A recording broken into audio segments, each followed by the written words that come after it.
वक्फ विधेयक पर संसद ने अपनी मुहर लगा दी है। लोकसभा के बाद राज्यसभा में भी गुरुवार को 12 घंटे से अधिक चली बहस के बाद इसे पारित कर दिया गया। विधेयक के समर्थन में 128 और विरोध में 95 वोट पड़े। विधेयक पर विपक्ष की ओर से कई संशोधन पेश किए गए, जिनका सदन ने खारिज कर दिया। दोनों सदनों से पारित होने के बाद यह विधेयक राष्ट्रपति की मंजूरी के लिए भेजा जाएगा।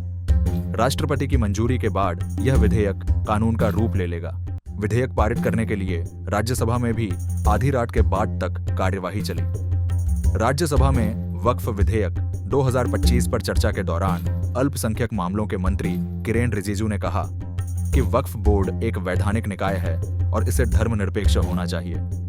उन्होंने यह भी कहा कि इस विधेयक में गैर मुस्लिमों की संख्या सीमित कर दी गई है। रिजिजू ने यह स्पष्ट किया कि वक्फ विधेयक से मुसलमानों को डराने का कोई इरादा नहीं है, बल्कि विपक्षी पार्टियां इसे गलत तरीके से प्रस्तुत कर रही हैं।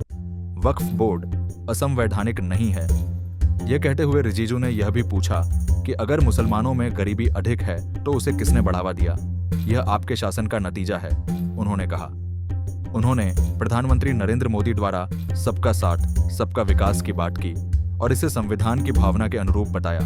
राज्यसभा में इस विधेयक को लेकर हंगामा और विपक्ष के विरोध की उम्मीद थी, लेकिन लोकसभा में विधेयक के पारित होने और सरकार द्वारा इसे मुस्लिम समुदाय के हित में होने के तर्क दिए जाने के बाद विपक्ष थोड़ी कमजोर स्थिति में दिखाई दी। इसके कारण राज्यसभा में विपक्ष ने किसी तरह की टोका-टाकी या शोर-शराबे से बचने का प्रयास किया।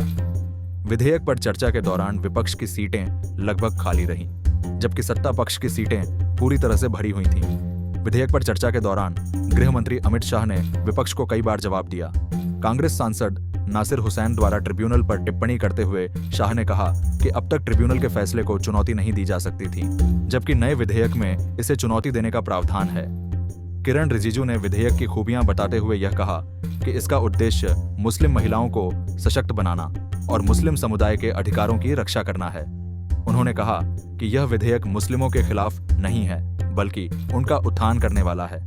रिजिजू ने यह भी कहा कि यह विधेयक गरीब और पिछड़े मुस्लिमों के लिए विकास का रास्ता खोलेगा और इसी कारण इसे उम्मीद नाम दिया गया है। वक्फ बोर्डों पर मनमाने व्यवहार का आरोप लगाते हुए रिजिजू ने कहा कि दिल्ली में शहरी विकास मंत्रालय और दिल्ली विकास प्राधिकरण की 123 संपत्तियों पर वक्फ अपना दावा कर रहा है और भविष्य में वक्फ संसद भवन पर भी दावा कर सकता है।